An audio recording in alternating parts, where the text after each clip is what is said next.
अमृत वचन। एक बहुत बड़ा अधिकारी था, उसने अपनी लड़की का विवाह किया अपनी रिटायरमेंट से 6 महीने पहले। और उसको पता था कि मैं आमंत्रित करूंगा अपने अंडर जितने भी अन्य अधिकारी हैं वो आएंगे, कोई 1 लाख लेकर आऊंगा, कोई 50,000, कोई 10,000 दिखा दिखा कर देगा। और ऐसा ही किया। फिर वो रिटायर हो गया। उस समय 3-4 लाख रुपये बेटी के ब्याह पर लगाए। ये सन 1988 की बात है, 89 की। उस समय 3-4 लाख तो आज के 30-40 लाख समझो। अब लड़की का विवाह कर दिया, 3-4 लाख रुपए लगाए और कर्मचारी अधिकारी कोई 2,000, कोई 10,000, कन्यादान को 20,000, कोई 50,000।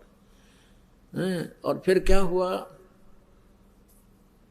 उस विवाह के 6 महीने के बाद उसको तलाक दे दिया उसके पति ने। अब उस झटके में उसने पता था इब्तया 4 लाख में लड़की ब्याही है और दोबारा ब्याहूंगा तो 8 लाख लगेंगे। हार्ट अटैक होगा, मर गया। अरीब के बनेगा, अब गधा बनेगा वो। और जिससे ले रखे थे उसका लठ मारेंगे, डोवेगा।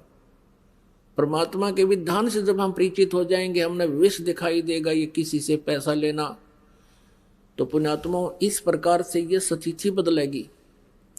तो पहले जो ये व्यवस्था थी उस समय कोई भी लड़की का जन्म नहीं चाहता था। विवाह होते ही ये सोचा करता भगवान संतान हो और पुत्र हो। अब वो चाह रहा था कि पुत्र हो, लेकिन पुत्री का को जन्म हुआ। फिर दूसरी बार देखा है भगवान अब के तो दया करे परमात्मा, पुत्र हो, और वह भी पुत्री होगी। अब तीसरी बार जब गर्भ रहा उसकी पत्नी को, परिवार को भी यही आशा हुई कि हे भगवान पुत्र हो और वो भी पुत्री होगी, और चौथी भी पुत्री होगी, 5वीं भी बेटी होगी। अब क्या मनुष्य का चाहा हुआ, क्या मनुष्य का किया हुआ, वही हुआ जो उसके मस्तिष्क में पहले लिखा हुआ था। तो यहां अगर कोई ये सोचे तो इसको कहते हैं उस साहिब के हुक्म बिना नी तरवर पात हिलंदा। तो पुण्यात्माओं, जब हम इस आध्यात्मिक ज्ञान से परिचित हो जाएंगे फिर हमारी 90% बकवाद हट जाएंगी। ये छोटी छोटी कथाएं हैं जो आपके बहुत काम आएंगी। एक समय एक गांव में, एक नगर में एक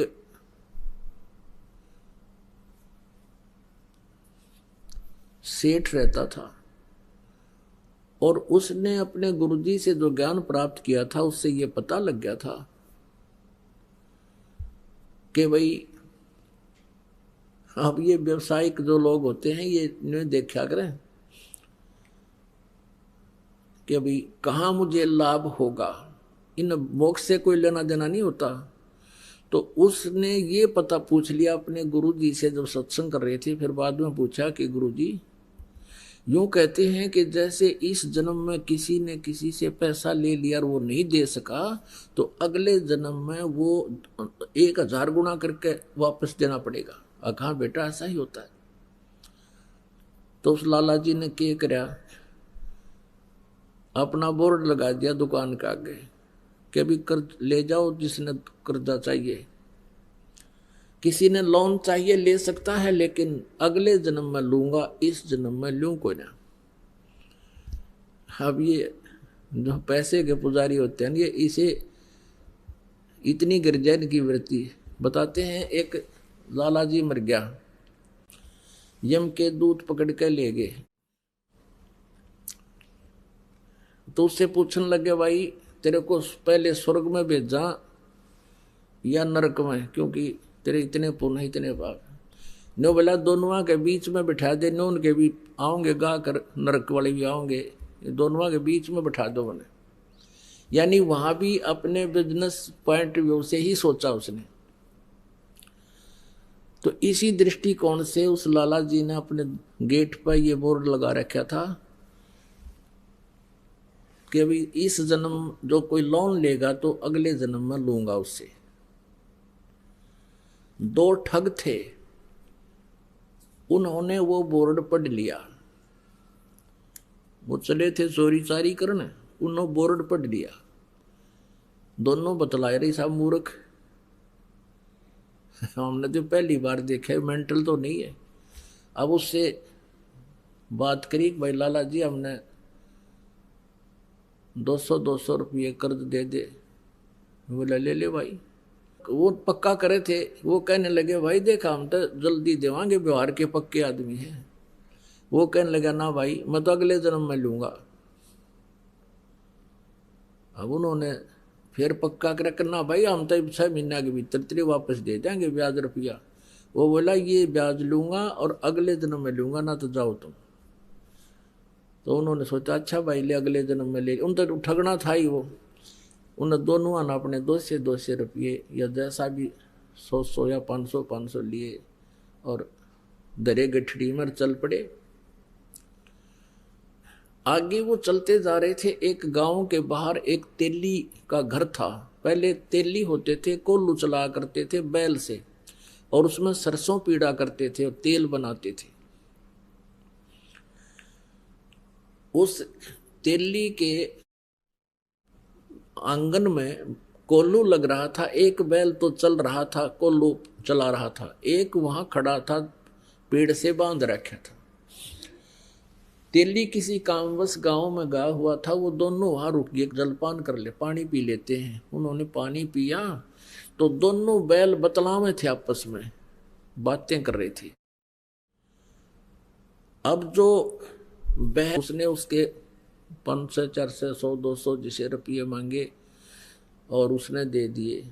वो दोनों जने अपनी वहाँ पोटली कड़क के बांध गए। उस बैल लेकर गया था, उसके साथ साथ चल पड़े। ये और देखेंगे वहां पर ये बताए थे इन्होंने कि बैल हाथी को हराएगा। वहां क्या हुआ कि वो जाके खड़े हो गए, दंगल लगा हुआ था, हाथी आपस में कुश्ती कर रहे थे। एक हाथी सबको पराजित करता हुआ चल रहा था और लास्ट में वो अकेला खड़ा हो गया कि और लाओ वे जिसका कोई हाथी हो, गुड़ाओ इसके साथ, ये केसरी हो गया। वो जाकर खड़े होकर तमाशा देखने लग गया। बैल पकड़ रखा था रस्सा हाथ में। वो बैल हाथ से रस्सा छुटा कर हाथी की तरफ भाग लिया। लंबे लंबे सींग थे पहने पहने। हाथी ने उसका सूंड मारा, वो सूंड लग गया, सींग फंस गया सूंड में और हाथी मारा किल की चंगाड़ बाज गया। हाथी का सूंड में दर्द बहुत होया करे। हाथी किलकी मारा, रो और लीद कर। उसने सोची मेरा निकिया गया सिंगाड़ा, हाथी भाग गया। तो वो विजयी हो गया बैल। 1200 रुपये राजा ने इनाम दे दिया। वो 1200 रुपये उनके पास आए, उस बैल वाले के पास। उसी समय बैल की मृत्यु हो गई। अब वो दोनों जने उनके पैरों तले की जमीन खिसकन लगी। क्या तो बूंदी बनेगी, बैल बनना पड़ेगा इस लाला जी का जिसके पैसे ले आए हम। वो दोनों वापस आ गए। अगले दिन नो के नो दोनों ने पैसे रख दिए। सेठ जी अपने पैसे पकड़े, ये मारा पर नहीं उठा ही पे। लाला जी ने ठाकर बाहर गली में फेंक दिए। मारे मेरे लेखे कितने ले जाओ, हम ना मैं ना लू, अगले दिन में लूंगा। और वो ठाठा उल्टे जरे उसके हाथ जोड़े, लाला जी माफ कर दे, अगले जा, मैं ना लू कती भी। वो बाहर फेंक गए। उन्हें सोची बड़ा साका होया भाई। अब वो उठा कर उसने वैसे तो गेरे क्यों कर, क्योंकि देना पड़े, वो तो बहुत सुरक्षित रखने पड़े उनको, कदे को छीन भी ना ले जा, थारे बचाव रखे। तो उसने सोचा वे साधु संतों के पास इसका कोई समाधान होता है। एक संत कहीं बैठा था, वहां पहुंच गए और कहने लगे महाराज जी हम एक कसूते संकट में फंस गए, कुछ समाधान बताओ। सारी कहानी बता दी। अब वो संत बोला भाई एक काम करो, इसका कोई धर्म पुण्य में ला दो उस लाला जी के नाम पे। तुम यूं करो, एक धर्मशाला बनवा दो मेन रास्ते पे और एक कुआं बनवा दो और उस पर लिखवा दो लाला जी उस सेठ का नाम के उसके नाम की धर्मशाला।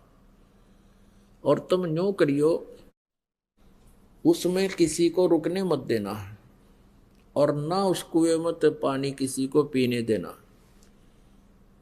बोला जी फिर क्या होगा? फिर तुम मैं बताओगे क्या होगा, और जो मैं कहूँ इतना कर दो। अब वो उन्होंने सोचा भी महात्मा ने जो कहा है तो बात फिर ये जाना आगे क्या होगा। उन्होंने एक मेन रास्ते पर जो स्टेशन से उतर कर गाँव को आता था, स्टेशन से उतर करके जो यात्री आते थे उस नगर के, स्टेशन 2-3 किलोमीटर की दूरी पर था नगर से, उसके बीच में बनवा दिया। उसके मतलब 2-2.5 किलोमीटर था तो 1.25 किलोमीटर दूरी पर बना दिया और वो कुआं बना दिया, एक धर्मशाला बना दी, लिख दिया लाला जी का नाम जिस पर उन्होंने लोन लिया था, उधार ली थी। अब वहाँ यात्री आवे और पानी पीने या थोड़ी देर विश्राम करने के लिए धर्मशाला की तरफ जाऊं, वो दोनों लकड़े लठ लेकर, खबरदार तो यहाँ आगे होता है, चलो यहाँ से।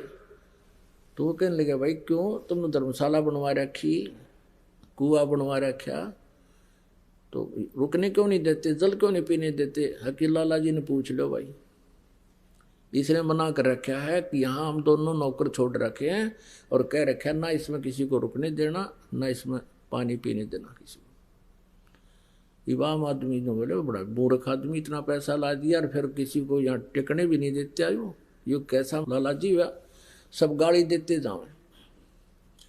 एक दिन उसका समधी आ गया, उसके लड़की ब्याह रखी थी, वो समधी भी आया, उसने देखा पढ़ा अको हो तो अपने ही रिश्तेदार का बनवाया हुआ है, और अच्छी मरोड़ सी में पहुंचा, चला उधर को, वो दोनों लकड़े लठ ले गए, खबरदार जो इधर आया था। वो कहने लगा अरे क्या बात भाई, मैं इसका रिश्तेदार हूँ। ने बोला बाहर चल, तू किससे का रिश्तेदार हो? इसने ये कह रखा इस सेठ ने कि इस धर्मशाला में कोई रुक नहीं जा और इस कुएं से कोई पानी नहीं पी ले, हमारी ड्यूटी ला रखी। वो आया फिर अपने रिश्तेदार के घर आना ही था उसने, तो उसने उससे कहा रे तू बड़ा नकम्मा आदमी, क्यों तो इतना पैसा लगावा था, तने वहाँ कितने पैसे लगा रखे, धर्मशाला बनवा रखी, कुआं बनवा रखा, और वो 2 मस्टंडे छोड़ रखे, तन ना पानी पीने देते किसी ने और ना वहाँ रुकने देते, फिर क्यों इतना पैसा बर्बाद किया, तेरी बुद्धि खराब होगी क्या? अब उन्होंने सोचा भाई कौन सा, कहाँ धर्मशाला है, कौन सा कुआं है। वो काफी देर सोचता रहा, क्या बात है, क्या कह रहे हो आप? कह के मैं झूठ रहा हूँ, तेरा नाम लिख रखा और तेरे नाम से धर्मशाला बनवा रखी, कुछ लाला जी ने धर्मशाला बनवा रखी है, उसी ने ये कुआं बनवा रखा है, और वहाँ 2 खड़े हैं, वो लठली है, इन्हों किससे नियाण दें, लाला जी ने कह रखी है। उसने सोची देखूं तो कहाँ, वो उस दोनों जने आए, देखे तो वो खड़े सामने लठले, वो जान गया कि ये तो भाई मेरी बेइज्जती करवा दी ने। तो कहने लगे भाई तुम क्यों कर पीछा छोड़ो मेरा। वो सेठ बोला, नो बोला मारी वो कलम तार दे और कह दे मेरे आए हो लिए भाई ये 2 जोड़े हाथ, मैंने तुम्हारे अपने लोन खत्म कर दिया और मान लिया भाई तेरा, तुम्हारे सारे पैसे आ गए, मेरी बेइज्जती ना करो तुम। तो वो अपना गए